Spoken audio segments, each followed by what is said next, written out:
di pemilu Kota Medan gitu. Kemudian juga ketika maju di Gubernur Sumatera Utara, kita juga sempat dengar bahwasanya Ijek juga mau maju, tapi tidak dapat rekomendasi dari Golkar Pusat gitu. Kemudian bagaimana bisa dikondisikan sampai keluar video deklarasi kepala desa dan lurah Setapanuli Utara menyatakan siap untuk memenangkan Bobi Nasution. Pengaruh politik dinasti ini, Bang, hal-hal yang seperti ini yang merusak etika demokrasi pemilu terbuka gitu. Bagaimana pandangan Bang Ahmad mengenai hal ini? Oke, kita harus pahami dulu apa itu politik dinasti ya. Karena dalam sistem politik Indonesia kita lihat ada pimpinan, ketua umumnya juga ibunya atau misalnya anaknya kemudian maju jadi politisi, lalu kemudian ada bapaknya juga seperti misalnya SBY punya anak AHY segala macam. Pertanyaannya, apakah itu politik dinasti? Nah, kita lihat dua contoh kasus ini ya. Mereka itu sebenarnya walaupun punya keluarga yang pimpinan partai, tapi mereka melalui proses pengkaderan yang lebih matang. Jadi untuk bisa menjadi seorang politisi di partainya itu, mereka mengikuti proses pengkaderan yang memang seharusnya sudah dilakukan di partai itu. Misalnya Puan itu mengikuti pendidikan politik, diasramakan segala macam. Dia tahapan-tahapan politik itu dia lalui sehingga dia menjadi politisi. AHY lama di militer, jadi kebijakan leadership dia itu sudah memang sangat matang. Jadi dia memang sudah pantas untuk bermain di politik. Kemudian kalau dia bermain di politik, kemudian jadi ketua partai, pimpinan partai, saya kira itu sudah melalui jenjang yang memang seharusnya dilakukan oleh kader-kader yang lain. Nah, dalam konteks itu saya tidak melihat dinasti politik ada, ya. Yang kontras dinasti politik itu ada pada keluarga Jokowi. Itu sudah pasti. Tahun 2020 kita sudah menyuarakan itu. Kita malah yang pertama di Medan menyuarakan tentang mari perang melawan dinasti politik. Sementara di pusat baru 2024. Kita di Medan 2020. Nanti saya akan jelaskan kenapa gaungnya kurang kuat ketika itu. Nah, kita lihat siapa Bobi ini. Bobi ini sama sekali tidak dikenal di Sumatera Utara. Kalaupun saya katakan dikenal, paling bisa dihitung dengan jari. Siapa orang mengenal Bobi sebelum dia menikah dengan Kahiyang? Dia kecilnya di Lampung. Kemudian remajanya di Kalimantan Barat, ikut orang tua, kemudian sekolah ke Jawa segala macam. Ketika menikah, kebetulan orang tuanya setelah pensiun ke Medan, ya udah dia pesta di Medan, besar-besaran di Medan, pesta besar-besaran. Dan sama sekali dia tidak punya jejak politik apapun, bahkan organisasinya pun nggak jelas. Ini anak. Tapi kemudian Jokowi memang sengaja memplot. Ya kita tahu perilaku Jokowi. Dia tenang, santai, pura-pura nggak tahu, jangan tanya saya segala macam. Tapi sebenarnya dia sudah merancang ke depan apa yang akan dijabat oleh anak menantu dia. Jadi diam-diam sih sudah merancang itu. Kemudian karena waktu itu dia masih sangat mesra dengan PDIP, makalah diaturlah Gibran tiba-tiba mendaftar sebagai kader PDIP di Solo. Bobi mendaftar kader PDIP di Sumatera Utara. Hanya untuk kepentingan politik, bukan untuk kepentingan bahwa dia harus mengikuti jenjang pendidikan segala macam. Tidak ada sama sekali itu. Beberapa minggu kemudian mendaftarlah mereka di partai untuk maju di Pilkada 2020. Bobi di Wali Kota 2020, kemudian Gibran main di Solo, Wali Kota Solo 2020 pada tahun yang sama. Jadi dua-dua ini bermain pada saat bersamaan. Satu anak di Solo, satu lagi menantu di Medan. Nah, kita tahu ketika Jokowi itu kan dia mencoba menguasai semua sistem, dia merusak semua sistem dengan kekuasaan dia, dengan pengaruh dia. Polisi dia kuasai, TNI dia kuasai, pemerintahan apalagi, dunia usaha dia kendalikan segala macam. Tokoh-tokoh di kabinet semua dia gerakkan. Fokus untuk memenangkan anak dan menantunya yang ada di Solo dan ada di Medan. Jadi permainan kotor itu sangat solid. Nah, semakin kuat posisinya waktu itu karena PDIP masih menjalin hubungan mesra dengan Jokowi. Nah, kalau kalian berteriak soal politik dinasti, kami sudah berteriak di sini sejak tahun 2020 Dan kalau sekarang orang berteriak, maka saya akan mengatakan bahwa PDIP punya jejak yang terlibat dalam memperkuat dinasti politik ini. Jadi kalau PDIP sekarang berteriak soal dinasti politik, seharusnya mereka introspeksi. Mereka adalah orang pertama yang mendorong dinasti politik itu maju. Jadi kalau ibaratkan pion, ya kalau mencatur, Anda bisa mencatur nggak? Ya. Itu kan ada pion di sekolah kan tuh. Iya di sekolah. PDIP sudah melangkahkan itu Iya. ke depan. Nah, ketika mereka pecah, PDIP dan keluarga Jokowi pecah tahun 2024, Jokowi tinggal memajukan itu sehingga jadi perdana menteri atau misalnya caturnya menjadi bidaknya menjadi lebih berkuasa gitu loh. Iya. Jadi jejak langkah itu nggak bisa dipisahkan dari apa dukungan PDIP yang diberikan kepada keluarga Jokowi. PDIP harus introspeksi nih. Sekarang PDIP koar-koar tentang dinasti politik, koar-koar tentang segala macam. Mereka punya jejak untuk memperkuat dinasti politik itu. Itu harus kita pahami sama-sama.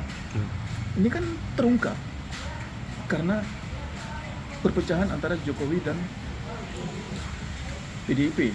Lalu kemudian Hasto digiring masuk pengadilan. Kemudian Hasto bercerita bagaimana. Kemudian disitulah muncul partai coklat, dulu muncul dinasti politik hangat segala macam. Bagaimana polisi bermain segala macam. Itu sudah ada tahun 2020 di Medan. Betul. Di Solo barangkali teman-teman Solo barangkali lebih tahu. Kalau saya di Medan bisa memahami itu. Apa nak? Saya mau ini makan. Oh iya nanti. Saya cerita dulu ya. Oh, tadi Kinan pakai gula gini. Oh iya. Teman-teman di Di Solo. Medan sudah berteriak itu Iya, silakan. tentang, silakan. Ya. tentang dinasti politik itu. Oke. Jadi ketika pilkada itu yang dilawan Ahyar bukanlah Bobi Nasution. Iya. Kita harus diangi. Yang menjadi saingan Ahyar Nasution bukan Bobi Nasution. Terlalu kecil untuk melawan Bobi Nasution. Yang dilawan Ahyar adalah kekuasaan, Iya. adalah oligarki. Nah, soal politik gentong babi itu 2020 sudah ada di Sumatera Utara, bagaimana pusat mengarahkan seluruh kekuatan. Pada saat Minggu Tenang, ya, itu terlihat sekali kalau misalnya ada orang bersuara tentang politik gentong babi itu. Di Minggu Tenang itu luar biasa gerakannya. Semua elemen negara digerakkan untuk menyerahkan bantuan kepada masyarakat, untuk menyerahkan bantuan sembako ini segala macam dengan konsekuensi harus pilih Bobi segala macam. Itu persis tahun Desember 20. Saya mengamati terus masalah itu. Dan ya saya kan punya teman beberapa orang polisi. Mereka bercerita bagaimana dikerahkan untuk memenangkan Bobi. Mereka harus memenangkan kepala desa, kepling-kepling, camat segala macam. Saya kira ini sudah bukan rahasia umum lagi karena majalah Tempo juga pernah membongkar ini. Nah, kita juga waktu itu jadi narasumber dia Tempo. Kita memaparkan ini sudah dipanggil di polisi ini, Belawan Polres Bawon melakukan rapat untuk memanggil para camat-camat. Polres ini memanggil ini segala macam. Kepling ini dipaksa ini. Itu semua dikerahkan. Belum lagi ASN, jangan cerita. Ya. Nggak usah cerita, ASN itu dikerahkan. Jadi memang luar biasa waktu itu daya dorong yang diberikan Jokowi untuk memenangkan menantunya pada pilkada 2020. Ya. Nah, itulah yang kemudian membuat kekuasaan dia di Medan semakin luar biasa. Saya bahkan bisa menyebut beberapa orang-orang polisi yang terlibat di situ. Namanya pun bisa disebut. Bagaimana permainan itu, dan itu mendapat imbalan posisi tertentu di masa kekuasaan Jokowi. Gitu. Oh jadi nama-nama itu dari Sumut atau dari luar Sumut? Ada dari luar Sumut. Kalau di polisi yang paling banyak berperan tuh di tingkat pusat itu adalah Agus Andrianto. Itu sekarang Menteri Imigrasi dan Pemasyarakatan, lembaga pemasyarakatan ya.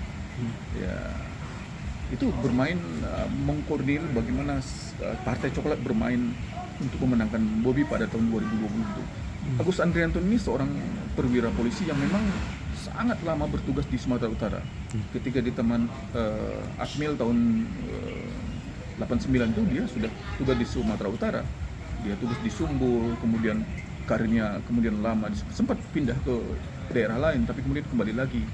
Dia pernah menjadi Wakapolda, pernah menjadi Kapolda, dan jaringan di Sumatera itu sangat lengkap. Dia yang bermain di pusat, lalu dia mengkoordinir di Reskim di sini. Ada Roni Samtama yang sekarang menjadi Kapolda, Wakapolda, Brigjen. Itu juga bermain bagaimana mereka. Saya mendapat cerita ini dari beberapa teman-teman reserse yang mengaku bagaimana mereka sangat lelah dikerahkan untuk memenangkan Bobi. Ada teman itu yang mengatakan, "Wah, kami tidak bisa tidur, Bang. Tiap malam ditelepon harus menggerakkan ini, bertemu dengan polisi ini, Kepling ini segala macam. Bagaimana untuk mengarahkan mereka total support untuk kemenangan Bobi Nasution itu. Apalagi Ormas jangan tanya. Semua Ormas digerakkan terus lewat apa segala macam. Bahkan militer juga begitu. Ikut juga dalam praktek memberikan bansos pada Minggu Tenang itu. Lalu permainan intelijen, ada pembusukan segala macam. Belum lagi soal permainan. Pokoknya uang nggak ada cerita waktu itu. Uang sangat berlebih untuk bisa menggerakkan para influencer segala macam. Luar biasa powernya waktu itu. Nah, kekuatan musuh Bobi, saing Bobi waktu itu adalah Ahyar Nasution. Itu hanya murni mengandalkan basis massa partai. Waktu itu dia didukung oleh PKS dan Demokrat, ya. Basis massa ini yang memang lepas dari kekuasaan yang sudah mendukung. Tapi memang luar biasa juga perolehan suara dia, dapat sekitar 44% gitu, 42-44%. Gitu. Dia bisa menyaingi juga waktu itu. Itu berat. Nah, dalam sistem politik Indonesia itu kalau pemerintah sudah tidak independen, kekuasaan sudah bermain untuk memenangkan seseorang, itu akan sulit dilawan. Baru-baru ini misalnya Mahfud MD yang masuk dalam tim reformasi polisi datang ke Sumatera Utara kemarin. Dia datang ke USU untuk berdiskusi, membahas tentang bagaimana langkah-langkah untuk reformasi Polri ini. Nah, salah satu usulan yang sangat banyak disuarakan para peserta waktu itu adalah polisi kita sudah kotor sekarang ini, sudah terkontaminasi oleh kepentingan politik. Tentu siapa yang berkuasa, mereka yang bisa mengendalikan polisi. Nah, ini yang terjadi di masa Jokowi. Luar biasa rusaknya demokrasi kita, luar biasa buruknya citra polisi, gara-gara terus dikendalikan oleh kepentingan politik. Dan kepentingan politik adalah kepentingan keluarga Jokowi. Itu. Kalau gejolak-gejolak ketika Sumatera Utara gimana, Bang? Maksudnya gimana? Kalau tadi kan kita cerita Medan, Bang. Coba bisa Abang gali untuk kami lagi bagaimana kekuatan politik dinasti ini ketika merebut Pilgub. Oke. Nah, mereka kan sudah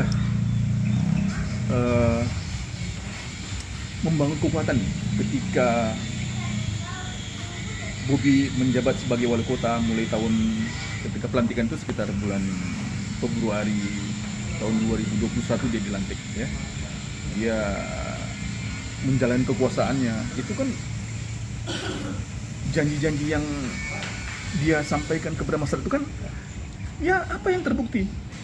Hancur semua program-program dia. Inilah akibatnya kalau memaksa pemimpin yang tidak punya kualitas untuk jadi pemimpin di negeri ini. Janji dia soal, luar biasa janji dia waktu itu. BPJS gratis kepada masyarakat Kota Medan. Apa? Sampai sekarang orang Medan masih bayar BPJS kok. Nggak ada. Ada banyak kepalsuan yang muncul pada masa Bobi itu, yang kemudian kepalsuan itu didukung oleh pusat. Sampai sekarang saya tidak percaya dengan universal health coverage untuk Kota Medan yang pernah diberikan penghargaan kepada Bobi. Itu palsu. Saya katakan palsu. Ya. Kemudian dia hancurnya lapangan Merdeka itu. Anda tahu lapangan Merdeka itu proyeknya hampir 600 miliar. Ya. Mungkin 23 dari 6 miliar itu dibangun untuk membangun pondasi. Pondasi bawah itu ada basement, rencananya tempat parkir itu dapat 2 atau 3 lantai itu segala macam. Yang sekitar katakanlah sekitar 20% dari anggaran itu dibangun untuk permukaan. Orang-orang Medan yang tidak tahu hanya melihat pembangunan lapangan Merdeka dari permukaan. Dan itu prematur dibuka tuh Bang ya? Iya, Diresmikan. orang lihat, oh ada gedung ini, lapangannya bagus segala macam. Iya. Mereka nggak tahu bertahap 80% dari anggaran itu habis untuk pembangunan bawah. Dan apa yang terjadi di bawah itu? Selokan. Kubangan, bau amis. Iya. Ini harusnya diinvestigasi oleh kejaksaan. Korupsi luar biasa di stasiun itu. Iya. Kemudian apa ya jadinya tentang dengan Stadion Teladan? Itu Stadion Teladan diproyeksikan selesai 8 bulan, 9 bulan. Sampai sekarang udah berapa tahun? Iya. Kemudian apa jadinya dengan Islamic Center? Daerah Belawan, Medan Utara Bang ya? Oh, terbengkalai habis-habisan. Jadi kubangan begitu. Apa yang bisa diandalkan Bobi selama dia memimpin? Iya. Itulah risikonya bagi kita untuk bagi masyarakat yang menerima pimpinan, karena Bobi itu kan pimpinan titipan dari atas, bukan harus bawah. Iya. Inilah akibatnya. Medan hancur-hancuran. Akibat itu, janjinya tentang bagaimana mengatasi banjir, janjinya ini itu, apa yang terbukti? Nah, ketika kekuasaan berbicara, ini kan janji ini bisa ditutupi-tutupi. Ya, ketika uang bicara segala macam, bagaimana dia memainkan influencer, bagaimana dia memainkan kekuasaan, kemudian kabinet mertuanya masih berkuasa waktu itu, sehingga langkah dia maju untuk merebut kursi gubernur akan semakin terbuka dan luasa. Segala kesalahannya ditutupi, segala kelemahannya ditutupi, seolah-olah muncul bahwa dia ini hebat dan sukses membangun Medan. Apa yang sukses? Ini kan faktor pengaruh penguasa. Dan pada saat dia maju jadi gubernur, itu kan mertuanya masih menjabat. Ya. Jokowi itu baru mundur berakhir pada tanggal 20 Oktober 2024. Ya, masa itu kekuasaannya, dan sebelum dia mundur, dia kan sudah membangun jejaring kekuasaan di semua lini. Bahkan sampai sekarang jejaring kekuasaan itu masih sangat terasa. Di polisi dia masih kuat, di KPK apalagi dia masih sangat kuat, di lembaga-lembaga hukum segala macam. Ya. Dan ini yang kemudian jejaring ini menjadi modal bagi dia untuk mendorong anak dan menentunya maju di tahapan berikutnya. Bobi di pilkada gubernur, kemudian Gibran maju di wakil presiden segala macam. Tanpa jejaring kekuasaan itu dia tidak mungkin. Nah, ketika dia berpisah dari PDIP, dia sudah mempersiapkan jejaring itu. Dan ingat, Bobi yang sekarang menjadi gubernur, saya ramalkan akan muncul skenario seperti Jokowi di PDIP. Dia akan meninggalkan Gerindra. Dia akan kembali ke PSI, karena PSI itu partai keluarga mereka. Sudah dianggap seperti sekarang, seperti keluarga mereka. Dia akan, itu ramalan saya, itu analisis saya. Silakan kalau orang-orang tidak percaya. Dia akan meninggalkan Gerindra, sampai detik ini dia tidak punya posisi apapun yang strategis di Gerindra. Dia hanya sebagai kader biasa. Nah, kenapa dia masuk di Gerindra? Karena waktu itu memang sudah ada komitmen antara Jokowi dan Prabowo. Waktu itu ada anggapan bahwa tanpa dukungan Jokowi, Prabowo tidak akan jadi presiden. Sehingga ada dibangun komitmen seperti itu. Sekarang kan sudah lain dinamikanya. Nah, posisi Bobi sendiri kan belum begitu kuat di partai Gerindra. Jadi kalau terjadi perubahan dinamika politik ke depan, Bobi tinggal melompat aja ke PSI atau ke partai yang lain yang memang dia sudah bangun kekuasaan itu agar keberlanjutan politik mereka itu bisa dijalankan. Ya. Oke Bang, kita tahu juga Jokowi ini, Bobi khususnya, selain perangkap-perangkap pemerintah itu perhatiannya ke mereka juga, tapi pernah kawan-kawan wartawan itu mendapatkan foto Bobi itu di bandara Suwondo sini Bang ya? Iya. Baru turun atau baru naik, intinya di situ ada jet pribadi yang katanya itu milik cukang besar di Medan. Bukan katanya, itu fakta. Fakta tuh. Yang punya itu Asyam. Asyam. Rusli Ali namanya, Rusli Ali nama bahasa Indonesianya. Tapi orang-orang mengenal dia Asyam. Asyam itu seorang pengusaha yang memang ya butuh kekuasaan, butuh jaringan kekuasaan, karena dia punya usaha. Namanya pengusaha pasti ingin safety ya. Jadi mereka akan mendekat dengan kekuasaan. Bahwa Bobi menggunakan pesawat itu bukan rahasia umum, sudah terungkap ke publik, tapi sama sekali tidak tersentuh dan beberapa organisasi masyarakat sudah mengadu itu kan itu ke KPK kan. Iya. Nah, KPK sama sekali tidak berani menyentuh. Iya. Saya kira beberapa podcast di Jakarta sudah mengabarkan bagaimana sikap pimpinan KPK yang mencoba melindungi Bobi dalam beberapa kasus korupsi. Iya. Dan almarhum Faisal Basri sudah membongkar bagaimana keterlibatan Bobi dalam ekspor penyelundupan nikel ke Cina yang tingkat kerugiannya itu ratusan triliun. Dia juga menyebut nama politisi lain, tapi yang sangat kontras itu adalah Bobi terlibat karena Bobi memang punya tambang di sana. Di Halmahera di Maluku Maluku Utara. Utara. Iya. Dan soal tambang itu sudah tidak perlu dirahasiakan lagi karena sudah pernah dibongkar di pengadilan. Iya, bunyi di pengadilan. Kasuba waktu itu ya, Betul, mantan gubernur Maluku Utara yang membongkar itu. Betul. Dan foto-foto pertemuan Mereka. Bobi dengan Kasuba itu sudah menjadi konsumsi publik, sudah sempat beredar kemana-mana. Karena Abdul Ghani Kasuba pernah datang ke Medan untuk bertemu dengan Bobi. Ya, mereka bertemu di rumah Bobi di Setiabudi, ada foto-fotonya, beredar segala macam. Jadi itu bukan rahasia lagi. Dan itu sudah dibongkar. Dalam konteks seperti ini, ketika nama berkali-kali disebut di pengadilan, tidak juga diperiksa oleh KPK. Apa logika kita di mana? Akal sehat kita di mana? Benar. Dan kemudian korupsi yang terjadi di baru-baru ini dibongkar KPK di Tapanuli Utara itu kan proyek PUPR. lebih dari 300 miliar itu proyek konstruksi jalan raya dan jembatan itu segala macam. Itu proyek yang tidak ada dalam anggaran APBD Sumatera Utara, tapi kemudian dimasukkan Bobi ketika ada kebijakan penggeseran APBD. Iya. Ya, dia melakukan penggeseran APBD. Dia memasukkan proyek itu. Ya. Lalu itu kemudian ditenderkan.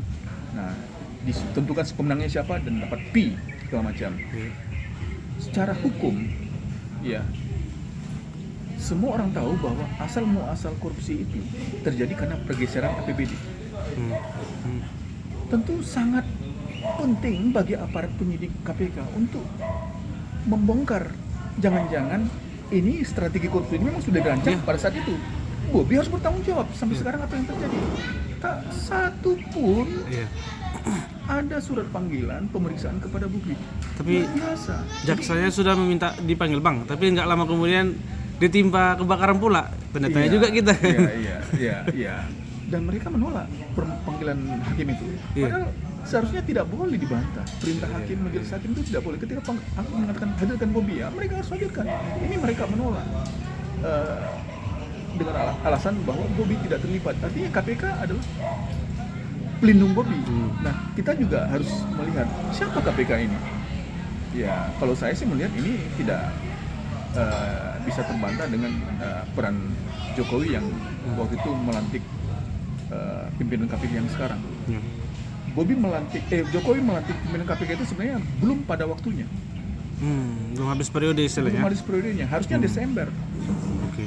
Desember dia pelantikan. Cuman Jokowi kan berakhir Oktober, makanya dia sengaja percepat supaya dia bisa menanamkan investasi sosial, investasi budi pada KPK ini. Karena dia tahu, Jokowi tahu bahwa anak menantunya itu syarat dengan data-data korupsi. Makanya dia butuh perlindungan. Karena itu orang-orang dia yang harus dia doktrin, harus dia buat komitmen untuk melindungi keluarga dia. Dan saya sangat yakin memang Bobi sengaja dilindungi dalam konteks ini. Ya. Sejauh ini aparat kita hanya berani menangkap orang-orang pinggiran dia, pinggiran Bobi. Makanya kalau udah dekat sekali dengan Bobi itu mereka tidak akan berani. Ya, misalnya ada namanya Samuel Nababan. Samuel Nababan ini seorang pengusaha yang menjadi operator tambang Bobi di Maluku Utara. Ya, dia sudah dipanggil KPK 2 kali. Tapi kabarnya panggilan itu dirobek dia, dibuangnya ke tong sampah. Ya. KPK tidak berani manggil yang ketiga kali. Nah, karena kalau misalnya si Samuel Nababan ini ditangkap memberi keterangan, mau tidak mau Bobi terseret. Jadi daripada ini terbongkar, mending tidak usah dipanggil lagi si Samuel Nababan ini. Ya udah, akhirnya apa yang terjadi sekarang? Beliau bagi-bagi sembako sama Bobi. Sekarang dilangkat segala macam. Mereka nonton bola seenaknya segala macam. Apa? KPK di mana? KPK itu hanya garang kalau bersentuhan dengan pelaku korupsi yang tidak ada hubungannya dengan Jokowi, yang maksudnya kasusnya tidak ada keterlibatan dengan keluarga Jokowi. Tapi kalau yang ada seperti itu, ya udah, mereka akan diam. Betul. Berarti penangkapan ini terkait lagi dengan kebijakan Prabowo yang katanya anti korupsi. Memang kita lihat banyak yang ditangkap ini Bang, tapi tetaplah ya di luar lingkar dari itu Bang ya. Di luar lingkar seperti itu. Ya, kalau yang bersentuhan dengan dekat sekali dengan kasusnya dengan keluarga Solo itu saya tidak yakin mereka. Kecuali kalau ada kita lakukan reformasi terhadap KPK yang sekarang. Ya, KPK ini kan dominasi polisi sangat kuat. Ya, apalagi baru disahkan sekarang ini. KPK itu seorang purnawan polisi, bahkan ketika dilantik itu masih aktif sebagai polisi, dan dia maju sebagai dalam proses seleksi pimpinan KPK itu tentu mendapat restu dari Kapolri. Nah, dia waktu itu masih aktif, ya. Tim penyidik juga semua rata-rata polisi. Jadi mereka dua pimpinan itu, satu pimpinannya tunduk kepada Kapolri, satu pimpinannya kepada KPK. Kemanapun mereka tunduk, tetap aja ujung-ujungnya ke Jokowi. Jadi dalam kondisi seperti ini, jangan berharap Bobi akan diperiksa. Jadi di sini rusaknya penegakan hukum ini. Nah, kita berharap sebenarnya Presiden Prabowo bisa mereformasi semua ini. Ya, kita berharap seperti itu. Ya, mungkin secara bertahap ya. Kalaupun tidak secara cepat ya secara bertahap. Tapi paling tidak kita berharap ini harus dirubah. Kalau enggak, hancur demokrasi kita. Ini yang disebut dengan oligarki yang gila-gilaan itu. Sekarang memang sudah banyak yang terungkap kan, bagaimana praktik oligarki yang luar biasa itu. Luhut juga bermain di sini. Saya sudah jelaskan Luhut. Pada tahun 2020 ketika pilkada Medan, itu Agus Andrianto, Luhut itu bergantian datang ke Medan untuk koordinasi bagaimana memastikan Bobi masuk ke wali kota. Nah, gitu juga ketika Sumatera Utara pilkada gubernur, Partai Coklat bermain. Nah, dalam waktu 2020 ya, saya selalu katakan bahwa oknum TNI juga bermain. Tapi ketika 2024 Partai Coklat lebih dominan, oknum TNI lebih soft. Ya, ini yang bermain. Tapi kalau cerita ASN, lembaga negara segala macam itu nggak bisa otomatis. Itu dominan betul. Ya, sampai-sampai di Rahmayadi pun barangkali give up, tidak bisa berbuat apa-apa. Padahal dia seorang jenderal. Berulang ditanya maju kita Pak, nantilah dulu masih lebaran kita ya. Tidak bisa melawan tekanan-tekanan yang diberikan kekuasaan ketika dia bersaing dengan Bobi. Itu luar biasanya. Saya kira ini sudah akan dipraktekkan Bobi pada saat sekarang ini. Saya belum yakin belum yakin sekali bahwa Bobi ini akan maju lagi pada 2029. Ya, saya belum bisa begitu yakin bahwa Gerindra akan mendukung dia. Belum bisa mendukung dia. Tapi antisipasi itu sudah dilakukan Bobi. Sama dengan bagaimana Jokowi mengantisipasi ketika terbuang dari PDIP tahun 2004. Dia sudah membangun jaringan dengan partai-partai yang lain, bagaimana dia tetap berkuasa, melanjutkan kekuasaan. Bobi juga sudah begitu, dia dekat dengan ini. Jadi ketika dia dibuang sama Gerindra nanti, dia sudah tahu kemana tempatnya, sehingga dia tetap mulus melangkah maju pada pilkada 2029. Ini yang akan terjadi nanti.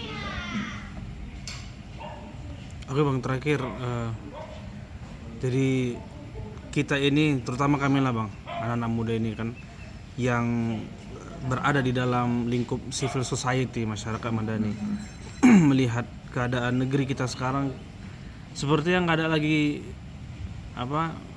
tidak lagi istilah menang untuk kita, tapi perjuangan itu harus lanjut. Kira-kira apalah yang yang Abang sarankan untuk kami? Ya, gini loh. Jangan kita berpikir ketika kita berjuang kita langsung punya hasil yang bagus. Ya. Jangan kita berpikir gitu. Yang penting jangan pernah lelah berjuang. Saya kira kebusukan Jokowi ini sudah diungkap secara transparan lewat Dirty Vote ya. Sudah dibongkar, baik Dirty Vote yang pertama dibongkar, Dirty Vote kedua segala macam. Orang akan bertanya-tanya, sudah ada filmnya, sudah begitu, kok hasilnya nggak ada? Tetap saja Jokowi masih berkuasa, tetap aja oligarkinya masih dominan, tetap aja anak menantunya masih belum. Jangan beranggapan seperti itu. suatu ketika ini perjuangan itu akan berakumulasi terus, ya. Jadi pada titik tertentu saya yakin hasilnya akan ada, dan ketika berhasil itu terbongkarkan semua, itu bisa dibongkar semua. Berapa lama pun kasusnya akan terbongkar, enggak, nanti kita akan bongkar. Dan ya suatu saat saya berharap Jokowi bisa ditangkap, Bobi bisa ditangkap, karena kesalahan mereka itu sudah nyata, ya. Saya berharap anak-anak muda tetap kritis, tetap ini, ya. Seharusnya bagaimana Islamic Center terlantar begitu, itu juga disuarakan. Bagaimana lapangan merdeka begitu, itu disuarakan. Bagaimana janji dia terhadap BPJS gratis, itu harus diprotes. Bagaimana tidak terbukti segala macam. Bagaimana penanganan dia banjir segala macam. Apa pemimpin seperti ini? Lihat saja dalam kasus penanganan bencana sekarang ini, apa yang dilakukan Bobi? Yang dilakukan Bobi itu tidak lebih apa yang semestinya dilakukan relawan, membagi-bagikan paket. Betul. Dia tidak pernah merancang bagaimana mengatasi para korban, bagaimana mengatasi transport, semua ditangani oleh lembaga terkait dari Jakarta. Dan dia orang yang tidak peduli dengan antisipasi bencana. Itu bisa kita lihat dari bagaimana dia memotong anggaran antisipasi bencana itu. Nah, sangat sayang kan tidak hanya kalangan mahasiswa yang kurang peduli dengan seperti ini, bahkan banyak wartawan yang tidak paham tentang situasi ini, karena Bobi itu memelihara banyak wartawan juga. Ya. Nah, baru-baru ini seorang praktisi anggaran membongkar bagaimana Bobi mengkrimping, memotong, menggeser uang-uang penanganan bencana dari 800 sekian miliar menjadi 98 miliar. Praktisi anggaran siapa, Bang? Namanya dari Fitra itu ya, Forum Transparansi Fitra Anggaran Indonesia. Basis Sumut. Ya. Dia membongkar bagaimana Bobi menggeser APBD 2025 melalui Perda, ya, sehingga anggaran untuk kegiatan tak terduga ini yang biasanya digunakan untuk penanganan bencana itu luar biasa berkurang, 700 miliar lebih, dari seharusnya 800 sekian miliar menjadi 98 miliar. Luar biasa berkurangnya, karena dia tidak tanggap dengan bencana. Bagaimana anak seperti ini tanggap dengan bencana? Wong dia tidak lama tinggal di Sumatera Utara, tidak mengenal bagaimana topografi Sumatera Utara, ya, karena memang dia lama di Jakarta dan tidak pernah merasakan bagaimana penderitaan rakyat. Ini anak kan hidup di sangkar emas, terjun ke politik modal pernikahan. Ya, saya kira nggak ada yang bisa membantah ini. Kalau dia tidak menikah dengan Kahiyang, siapa yang mengenal Bobi?